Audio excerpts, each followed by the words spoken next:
Hey you, and welcome to this video where I will help you out how to automatically backup photos to your Google Photos. And this is quite simple. First of all, we need to go to Google Photos by going to that app, and then right here we click on change settings. Then from here we need to go to Photos and then click on full access, allow access, and then right now we go back to Photos. Now, here are some photos, but we want to automatically backup the photos to Google Photos. So what we need to do is we click here on the profile picture, just right here, and then we click on Google Photos settings.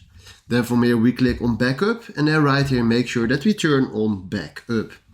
Then after this go down, and then when to backup, use mobile data to backup photos or use mobile data to backup video. So make sure if you want to do this, then turn this one off if you want to use your Wi-Fi and turn this one on if you want to use your mobile data.